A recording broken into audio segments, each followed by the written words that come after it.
Thank you so much for joining us. Talk therapy. Sister, let's talk. Get ready for real, raw, and relevant information. We don't hold back.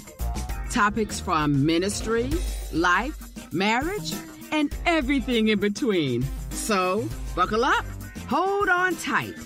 Here are your hostesses, Tara and Melody. Talk therapy. Sister, let's talk.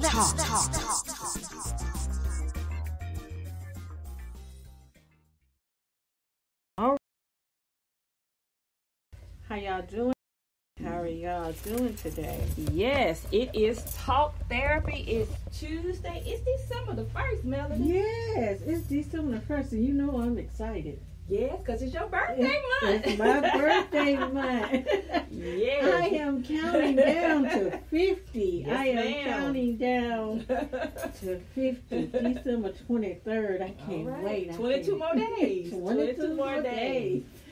All right, you guys. So listen, before we get started, make sure you share and like and share. This is going to be a very interesting topic. It's going to be a hot topic. It's going to be a needed topic. So look, you see the title, Are You Good for My Mental Health? Yes. Are you good for my mental health? So, go ahead and like and share and like. I am Tara T. Stallings. I'm your host. And I'm Melody Manning, the co-host. All right, you guys, let's get into it. Melody. Let's talk about it. Are you good? Well, before we get started, I want to talk about something else right quick. Okay. Today is Giving Tuesday. Mm-hmm. We want to talk about the Hygiene Closet. Hygiene Closet is a program that the Power Her Circle has, but we do work with other organizations with the Hygiene Closet. Couldn't even get it out right. So this is a day that we are asking you all, if you can, assist us helping those that are in need. We supply hygiene products for the young women in the area, and not just the young women, but their families overall. Also the homeless. And a lot of times you would think and take a lot of things for granted. People need, those items. And now they're needing it even more with everything that's going on with COVID and the economy and whatnot. So we have more people that are reaching out. So, Tara, maybe at the end of it, you could drop the information for them because we work in connection with the Elite Eagles on this project. So Tara's going to drop in the comments when we're done tonight how you can give to us to help us support with that particular project. Yes. So now we can get into the meat of what we're going to talk about tonight. We're going to talk about, are you good for my mental health? And when I thought about this, I thought about, and scrolling my timeline made me think about this also. A lot of people are in relationships, be it a romantic relationship or a friendship or a family relationship dynamic, a mother-child, mother, their parents or whatnot, or a sister, brother, or just other family members. It can be straining, and it can work your mental. Yes, and we are in the midst of the holidays right now, and things are a little bit different. Some people are accepting of the difference that we've got going on right now with COVID, and some are not. And we're seeing a lot of people that are facing more challenges with it. So I think we want to start talking about the relationship part of it, the romantic side of it, because that's going to be the biggest issue. Especially during the holidays. Yeah, especially during the holidays. Because you have I always say this, and I'm joking, y'all, but if you don't have a boo, because they call y'all call them boos now, Don't play the song "What Do the Lonely Do" Don't do that. at Christmas because it's depressing. Don't play any Sade. Don't play any of that depressing stuff. Cause you know how I feel about Sade. Sade is a gun and a brown liquor song to me. But anyway, Yeah. one of the main things we want to hit on is relational anxiety, and that is such thing as relationship anxiety, and that's affecting a lot of people whether they believe it or not. Where you're in fear of losing that relationship or doing something that may damage that relationship, which could cause the other person to feel another way. That is totally unhealthy. It keeps you on pins and needles and on edge because you're in a state of fear that if I do this, they're going to walk away, or either they're going to get mad, and that almost puts it borderline. Well, if the other person has done something to cause you, let me say, to feel that way, it's borderline abusive. It's abuse, because abuse is not always somebody physically hitting you. There's verbal abuse, and then anytime you're in fear, that's not good. So which leads to depression. Yes, which leads to depression. Most people that deal with anxiety, they deal with depression. They kind of like twin sisters. They walk hand in hand. So we're going to talk about that. And again, a lot of people don't realize it. And the partner may not realize it, because the partner sometimes does not have to have done anything for the other person to be affected by relationship anxiety, because it's just their fear that, hey, especially if they're a person that's used to relationships not working out, they may feel like, okay, I don't want to do anything to damage this relationship. So they're in that constant fear or whatnot. So you can start exemplifying those behaviors for anxiety, and it can affect your overall health, Definitely. Yes. Overall health, because then your blood pressure comes into play.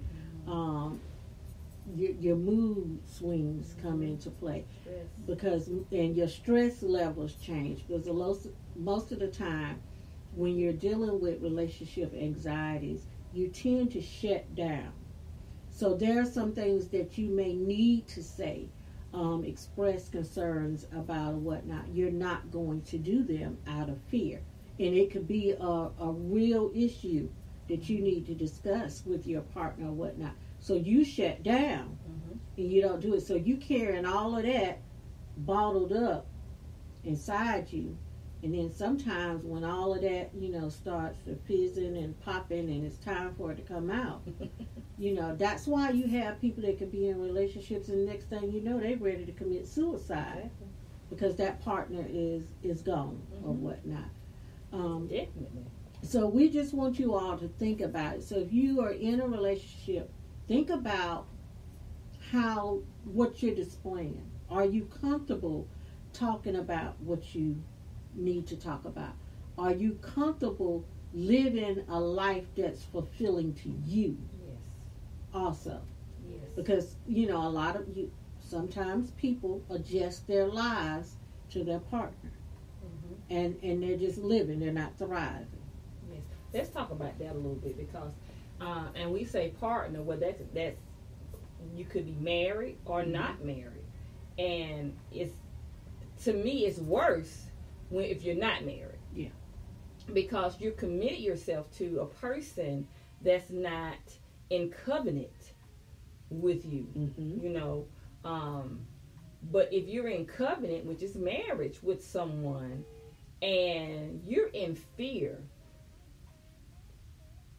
of them leaving, or you're making them mad, and you're not able to talk to them, then it's a problem. And let me just say this, because a lot of times I've heard people say, well, I'm compromising. And you do have to compromise when you're in a relationship.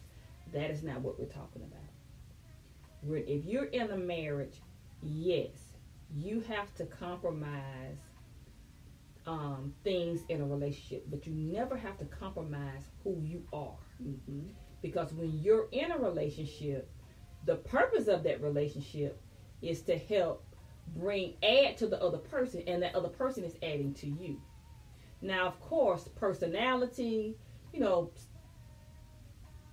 things you have to compromise on. But when it's compromising your emotional state of being to the point where you are have anxiety, you are fearful that they're going to leave you, or you fearful if you say certain things, how they're going to react, then that's unhealthy. That's very unhealthy. When you have to, even your children, when you have to be careful what you say and what you do around them because you fear them blowing their top, that's unhealthy. In any type of relationship, marriage, boyfriend, dating, mother, child, friendship, any type of relationship, because that's not a healthy relationship.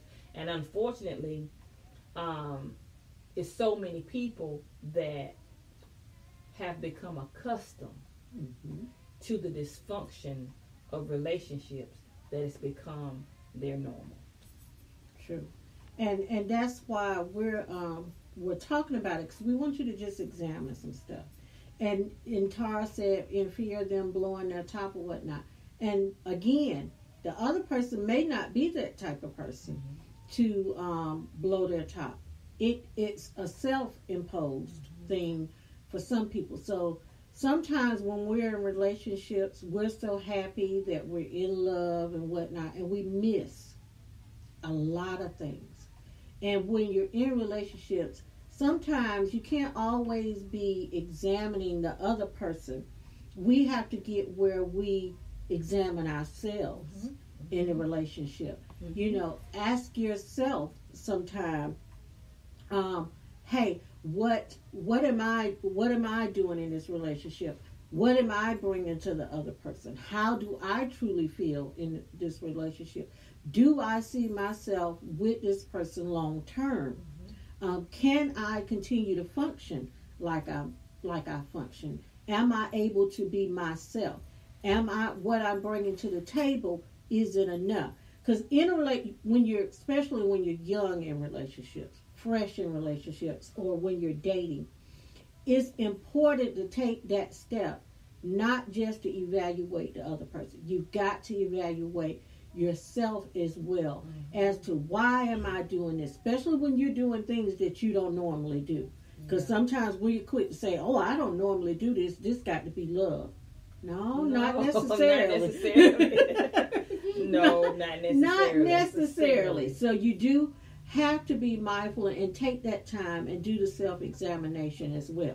But on the flip side, again, if you're afraid that they're going to blow their top or whatnot, then you got a whole nother situation you need to look at. And if you're in a relationship, marriage too, whatever type of relationship, and you feel that you have to be someone else, then it's not the other person, it's you. If you feel like you have to change who you are so that someone else can accept you, then it's not them that needs to do the evaluations. It's you. Because you should not have to change who you are for someone to accept you. Everyone has character flaws. Everyone does. And when people accept you, they have to accept you for the good, the bad, and the ugly. True. They have to accept you for who you are, character flaws and all. And if you feel like you have to be someone else so that the people around you, the person that you are in relationship with, for them to accept you, then you need to take a few steps back. And then I always say, I call it the man in the mirror.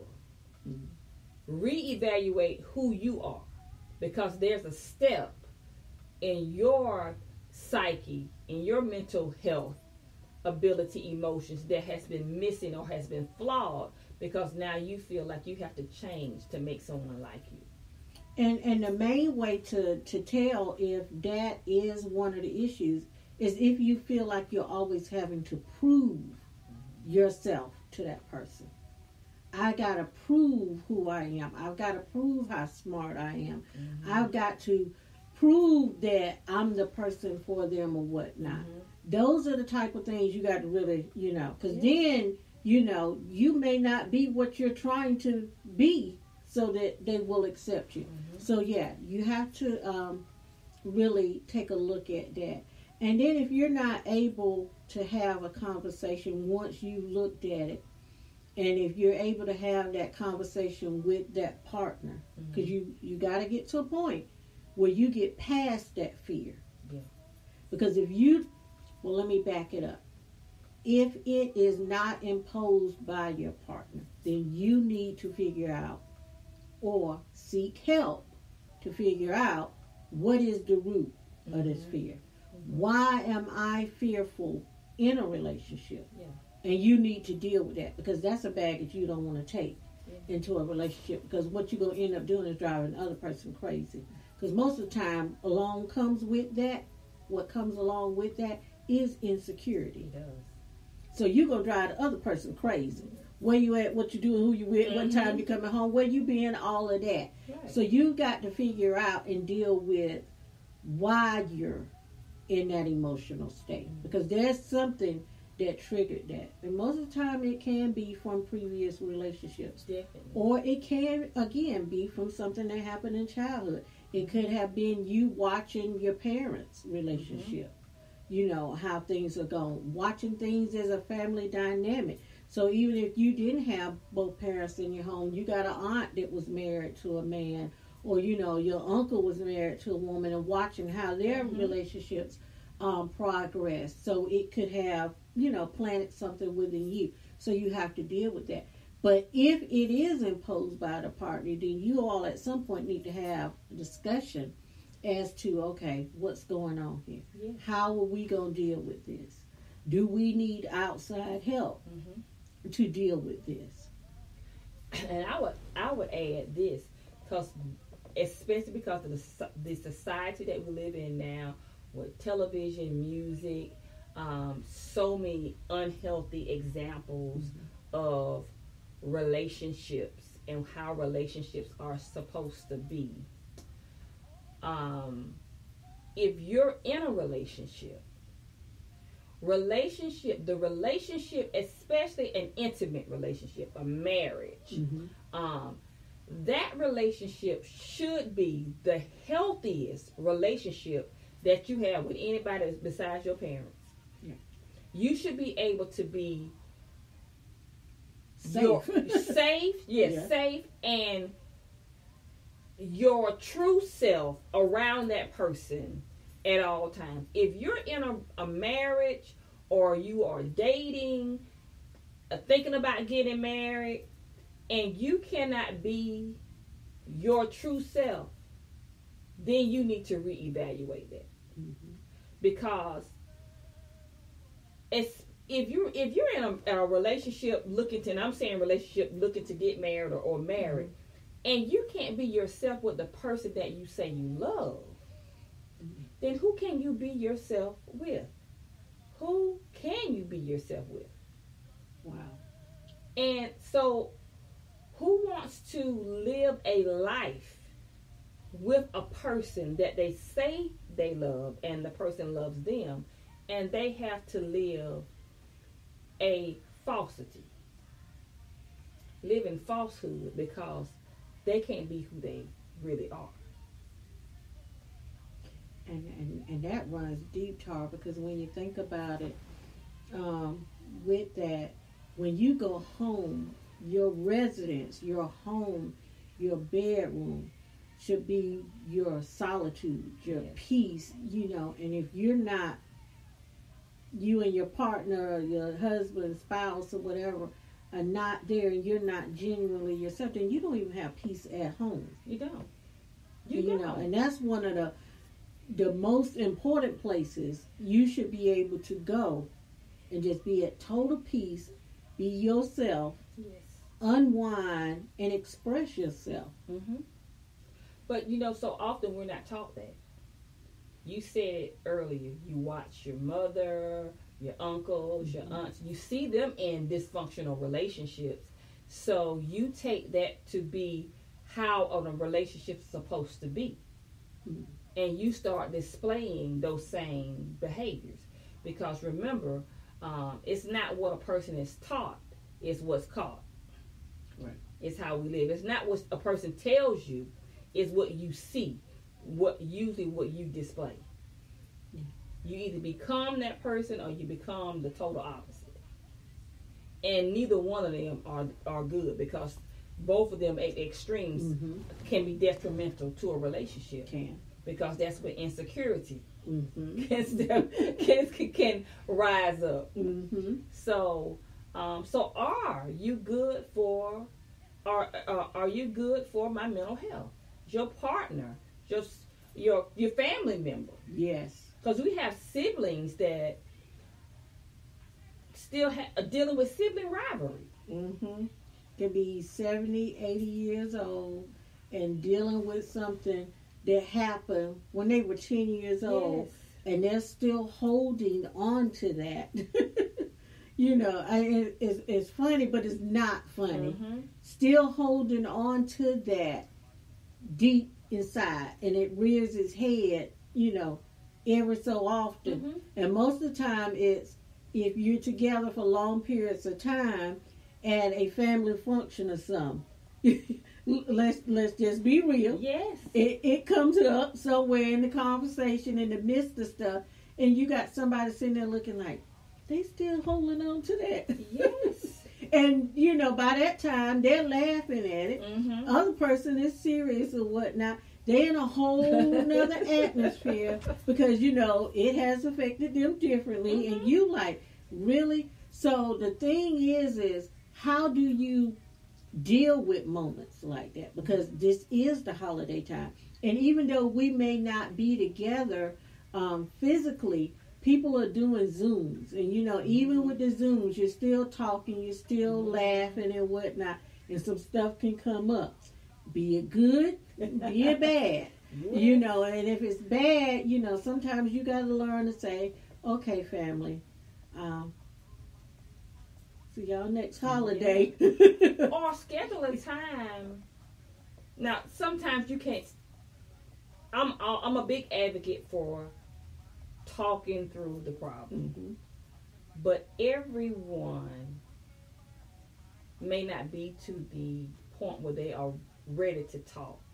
Because when you have a conversation, when you're talking about it, you're listening for understanding, and you're expressing how you feel and how it affected you. Most people, when they say they're talking, it's a yelling match. It's you did this and you did this and they did this, and that's not communication. That's because they're listening to respond. Yes. And a lot of times, we as humans, we do it. We hear you talking, but we already figured it out ahead. Oh, I'm coming back with this, and I'm going to say that, and I got this to tell her. I'm going to tell him this. Instead of actually hearing what the person is saying, we're listening to respond. Yes. And that's not proper communication. It's not. Not at all. Because you miss so much in the translation. You could have had a I'm sorry in the midst of that. But you didn't even hear it because you formulating your thoughts of what I'm going to say. From those conversations you had before with yourself about the next time this comes up, this is what I'm going to say. We've all done that. Yes, we have. But we have to get to a point, especially now. We are in 2020. When I tell you, I see so many people say, well, 2020, they talking about seeing clear. Well, let me tell you something. I see clearer now. When we started the year off, it was 2020 clear vision. If your vision is not clear, you may need to get you some new prescriptions or go get your eyes checked, because this has been a year to reset. Yes. So that you can see clearer on every aspect of your life. True. And when we're talking about mental health and relationships, especially with the death of so many people, the isolation. Mm-hmm. You have, I joked about it beginning of the pandemic. I said you're going to either have a lot of pregnancies or a lot of divorces. Mm-hmm. Well, we have both. Yes. Yes. You have both. Because the divorce rate is really yes on the climb. Because you got a lot of couples that haven't spent as much time together. And they really realize they don't like each other. Yeah.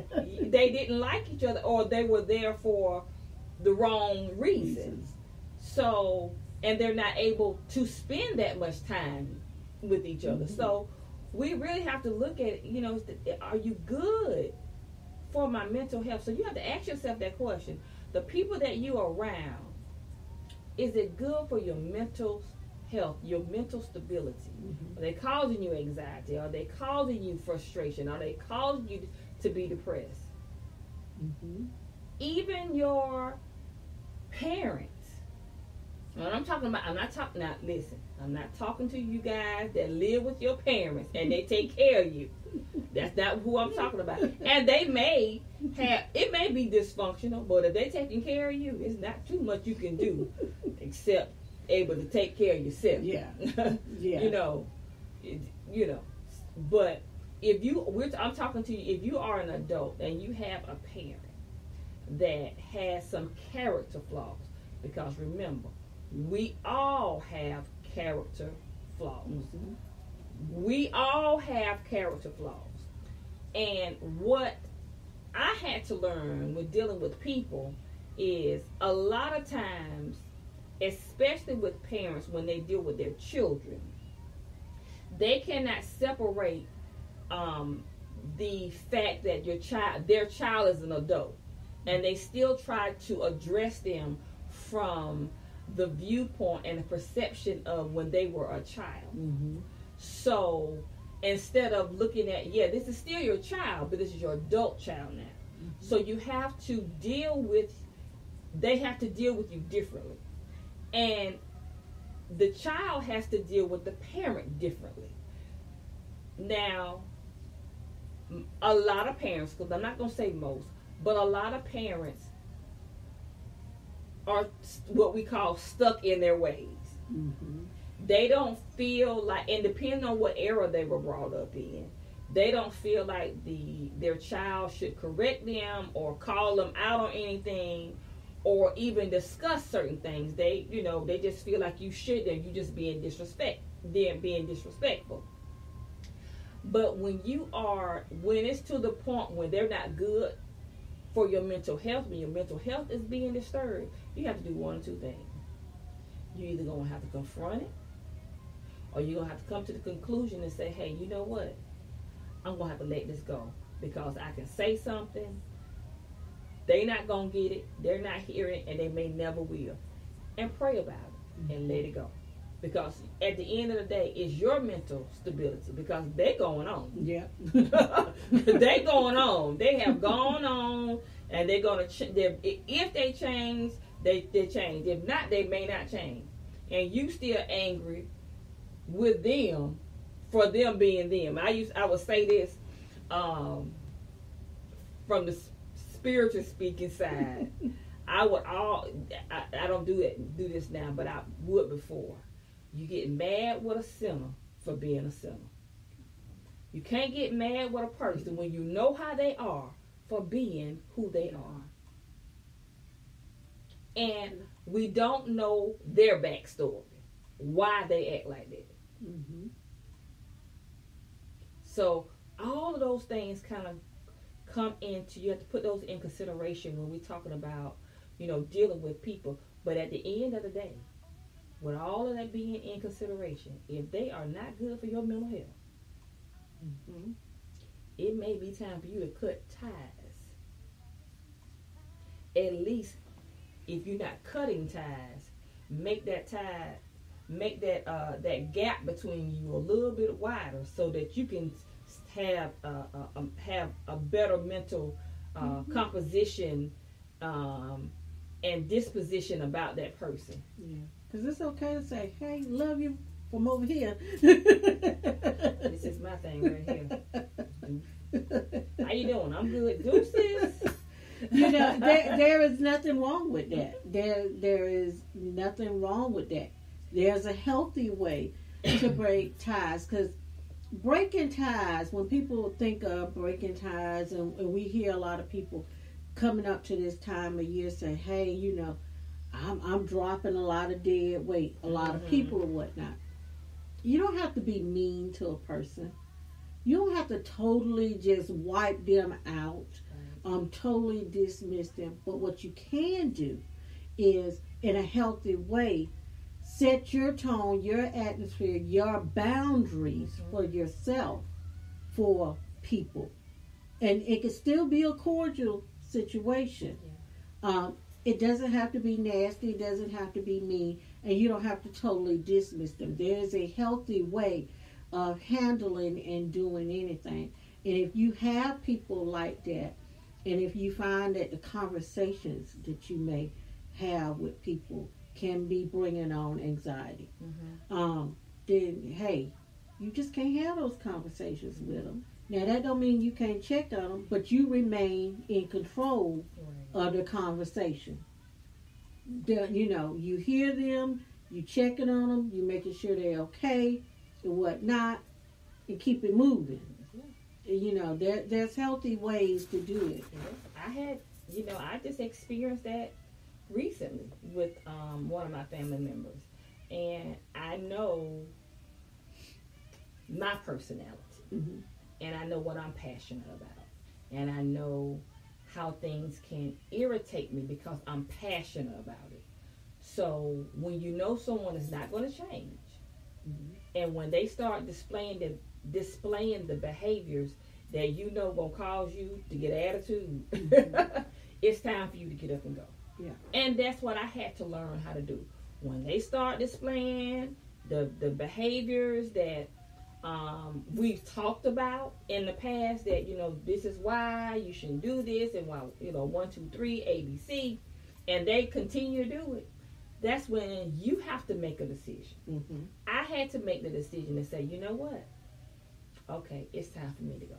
And if they ask me this is why I'm leaving, because you started this up A, B, C, and D, and so I'm gonna leave, so that I can keep my emotions in check, and I don't get out of character because my emotions have gotten out of check, and it's okay. Yeah, and it's okay. It's okay. It's okay to do that. I think a lot of times people don't have those conversations, and again, sometimes some people are not ready to have those conversations, because they can be hard conversations to have sometimes. But when you're doing that, you don't have to make a big announcement. Hey, I'm cutting such and such off. You don't have to do that. You, like I say, control and set your own boundaries, because the only person we can be responsible for in the end is ourselves. Sometimes other people, if you've expressed it to them, they make a decision not to change. So you've got to make a decision to protect your mental status. And a lot of times we don't do it, not for fear of the other person so much sometimes. We do it in fear of what everybody else may think sometimes, because people can be like, well, that's your family member. Why you do that or whatnot? But you've got your reasons, and you've got to protect yourself. Because if not, those things can affect you in a way that you find yourself stagnant, not walking in your purpose or whatnot, coming out of character, which can lead to bigger things or whatnot, and put you in situations that you don't want to be in. I have no business being in, because it's generally, just not you. Because everybody does not get it. Right. You may be on a level where you've gotten it. They just may not be there yet. Not saying that they won't ever get there. Because, hopefully at some point they'll be like, hey, I did this. And, I'm not that anymore. I've grown. I've learned. And then they're ready to have a conversation sometimes. But we have to really take care of ourselves. Because even if you don't take care of yourself, you can't take care of anybody else. Right. They always say you can't pour from an empty pitcher into Right. anybody else. You got to take care of yourself, and you got to do the hard things sometimes when it comes. And to I want to taking care say of this yourself. because a lot of times people will use that excuse, even the advice, because what you said is totally true. But people will take that and twist it. Mm-hmm.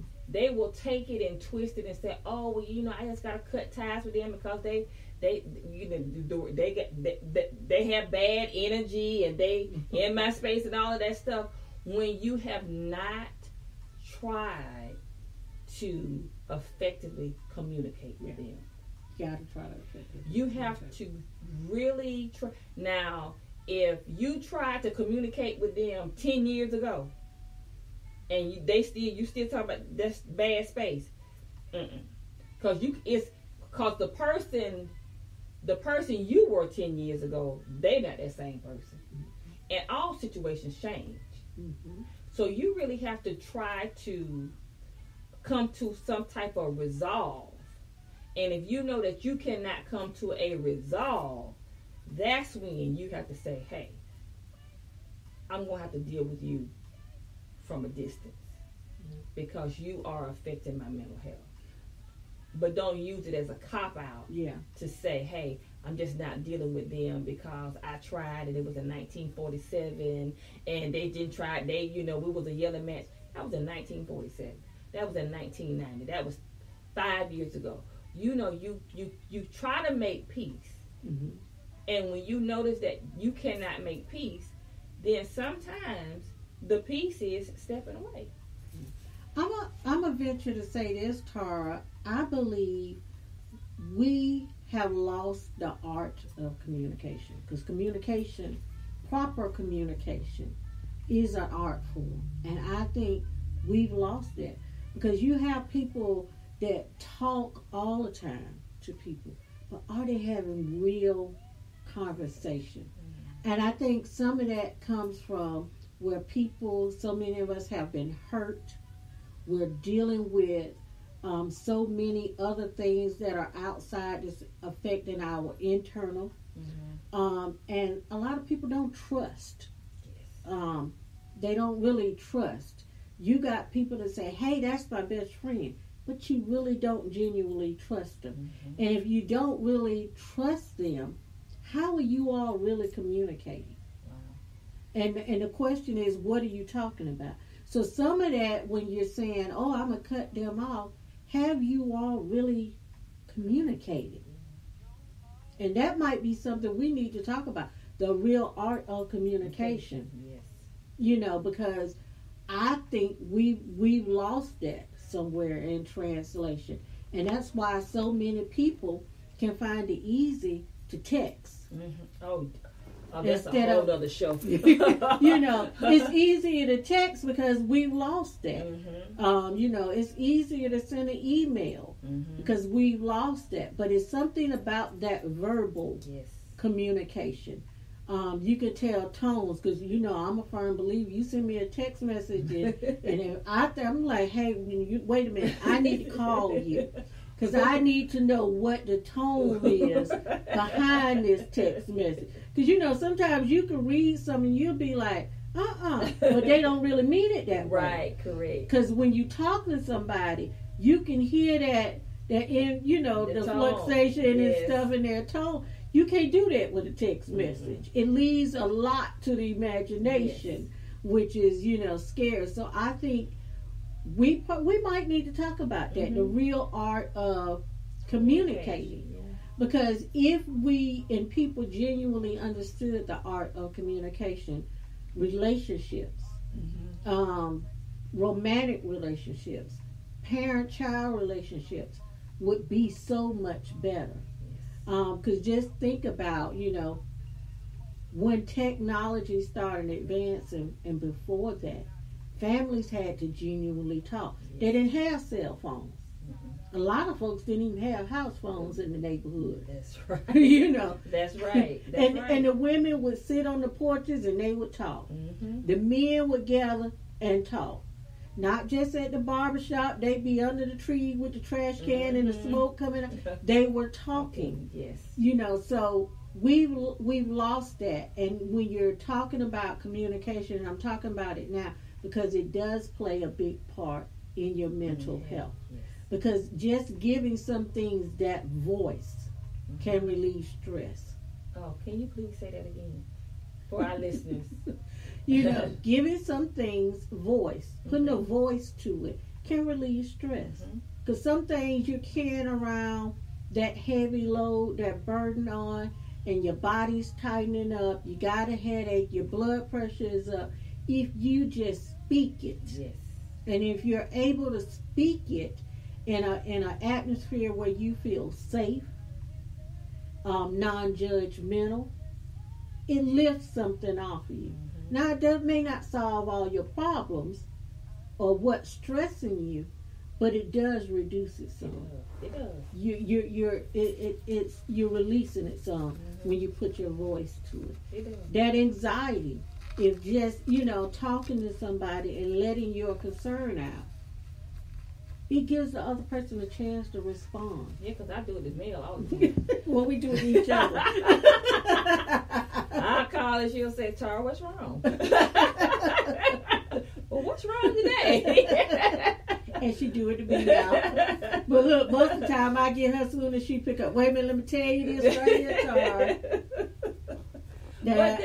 But that's so powerful. I'm so glad that you brought that up. You know, giving voice to, just giving voice to what's going on in your head and what's in your heart.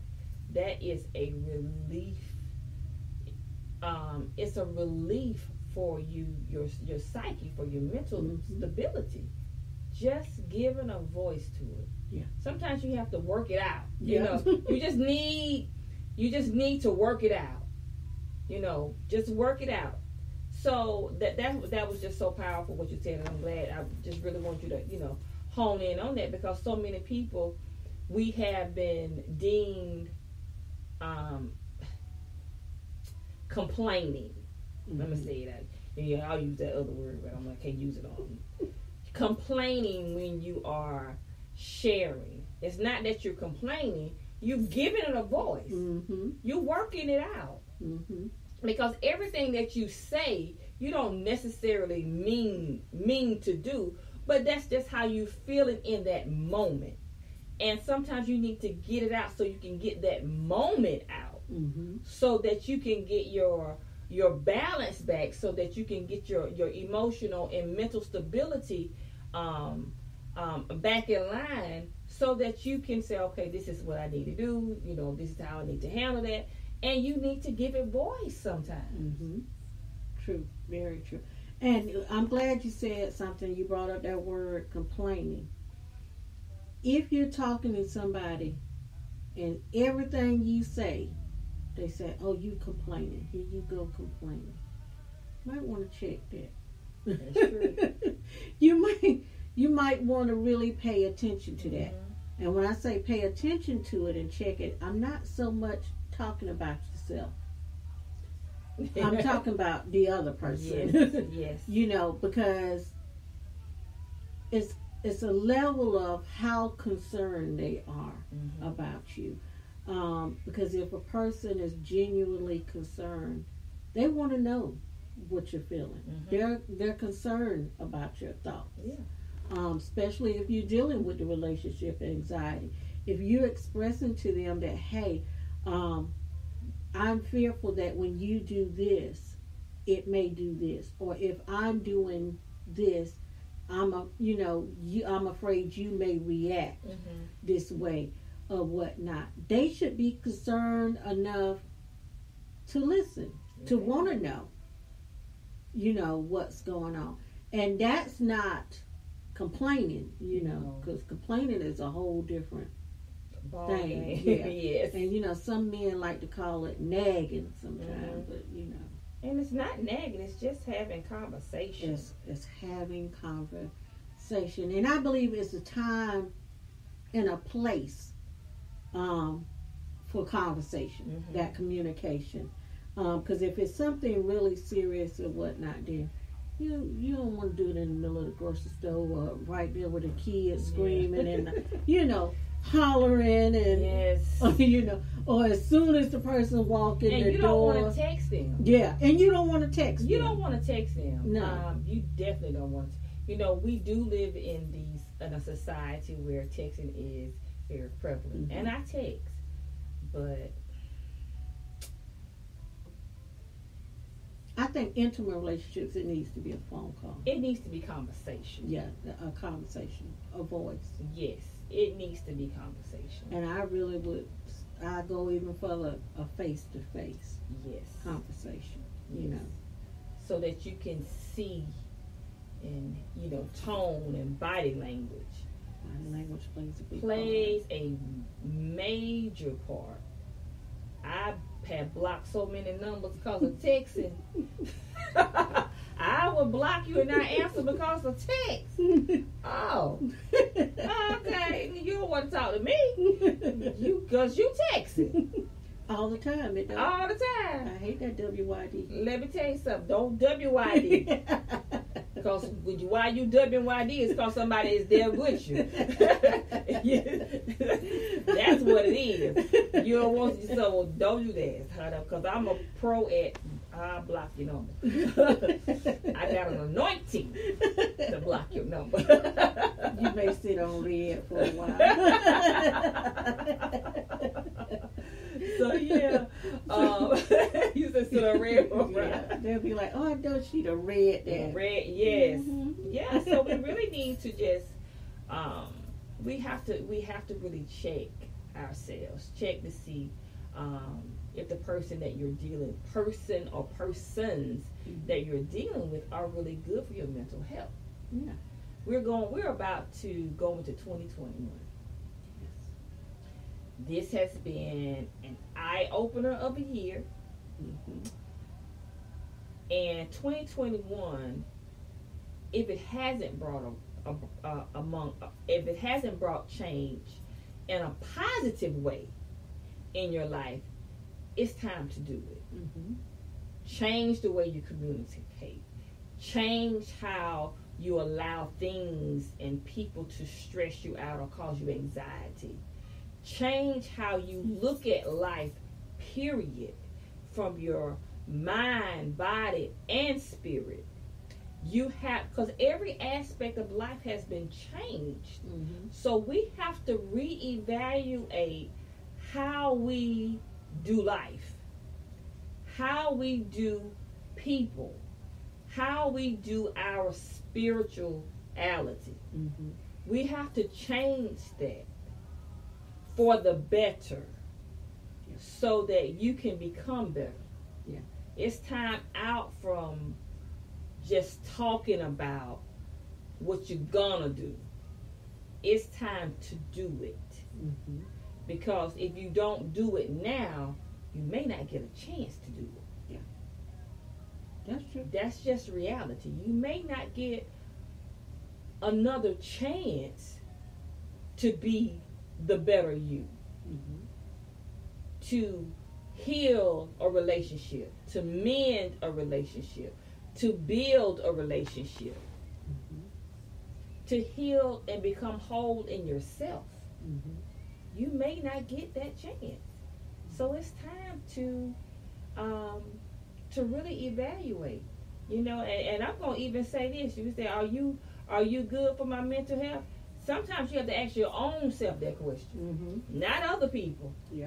Because sometimes you Cannot be good for it. could not be good for your own self. That's true. Yeah. That's really Your true. thoughts, your beliefs, your behaviors, sometimes it's just you Yeah. that needs to change. Because before you can set the boundary for anybody else, you got to know what's going on with you. Mm-hmm. So you can be the problem. And I just want to say this right now with COVID and the economics and everything that's going on within the world, you're going to probably hear us talking more about mental health. Mm-hmm. And it's time that we as a culture move past the stigmatisms of mental health. Because mental health does not necessarily have a diagnosis on it. Your self-esteem, all of that falls into your mental health.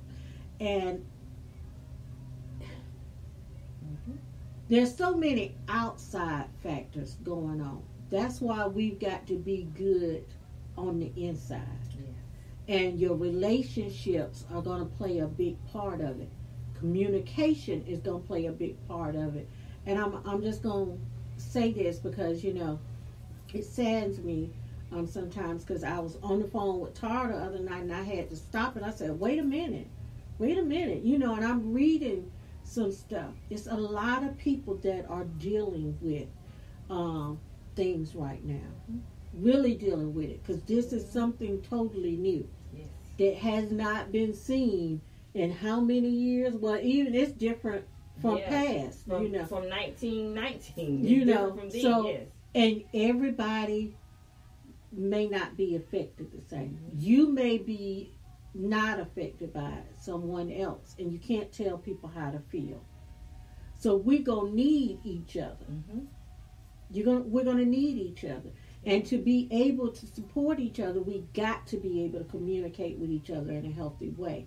And if you are experiencing, or someone is close to you that are exhibiting signs that are totally out of the norm for them, get them some help. Because they need help. I don't care if they're just seeking attention. It's a reason they're seeking attention. It's something going on with it. Even if you like, hey, you know, get them some help. Get them some help. Too many times we turn a blind eye to things. And we'll say, oh, that's just them. Or no, they won't. These days and times, you never know what's going on in a person's mind, because we have become professional mask wearers. Oh, say that again. My God. We're going to have church here in a minute. We can put those masks on so good. Every laugh is not a laugh. Some laughs are a cry.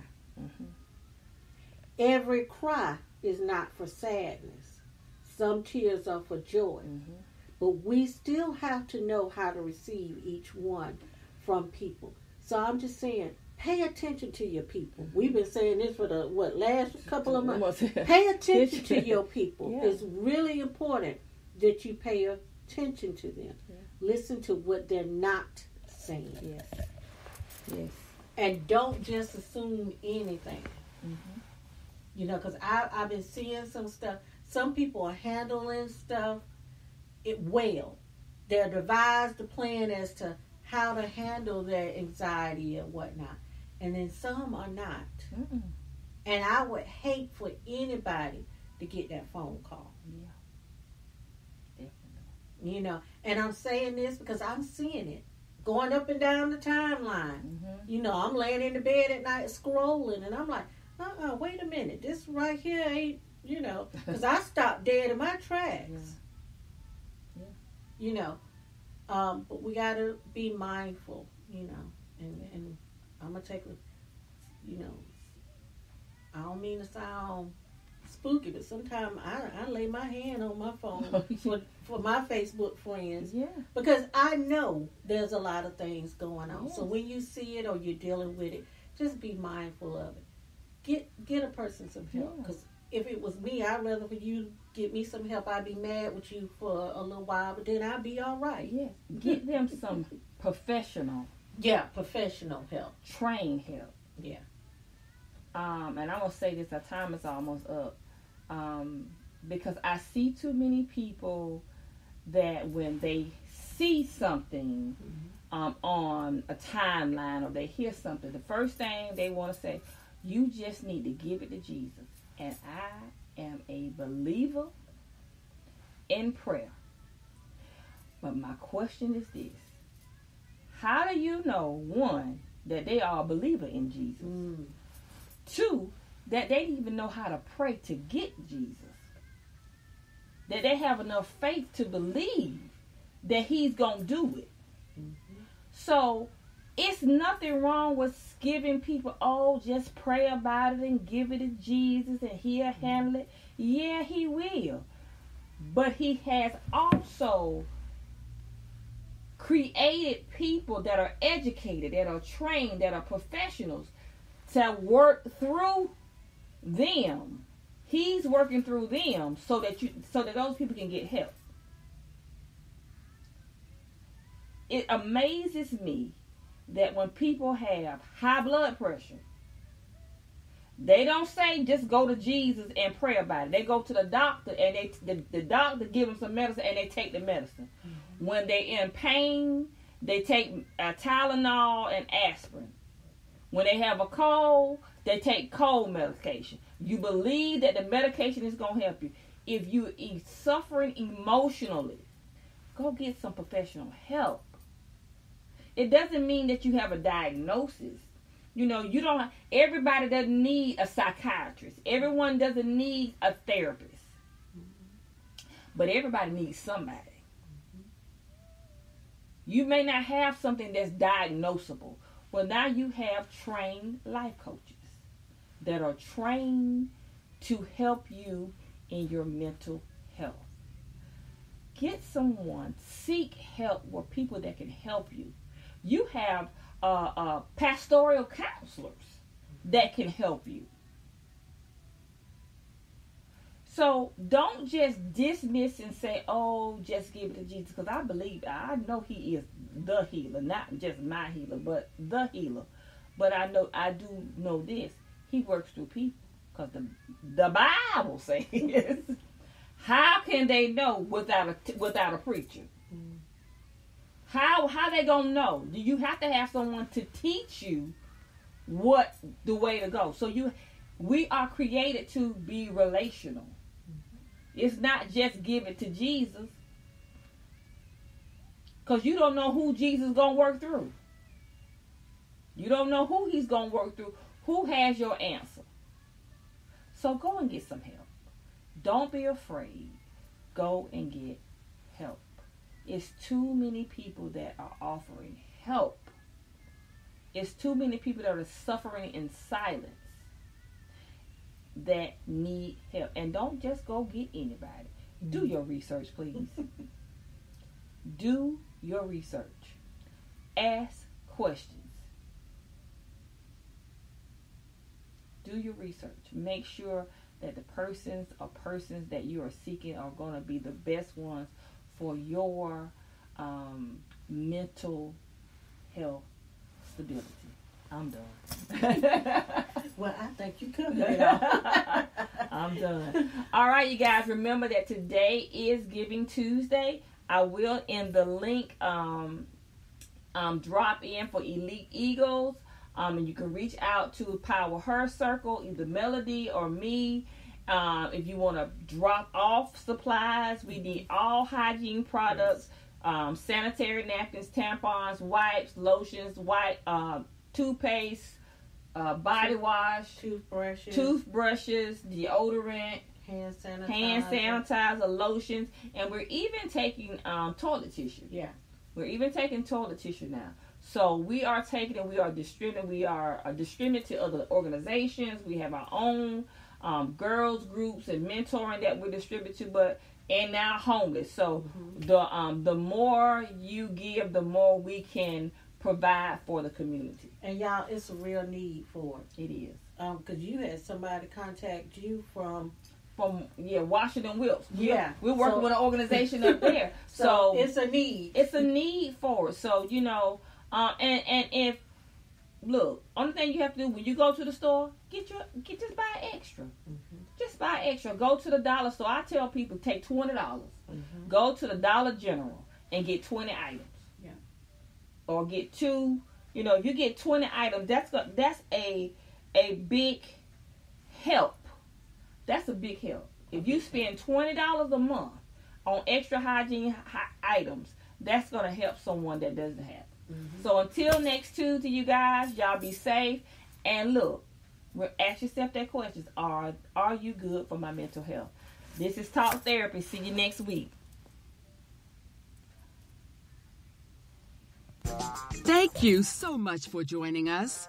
Come back next week for more real, raw, and relevant information here at Talk Therapy. Sister, let's talk.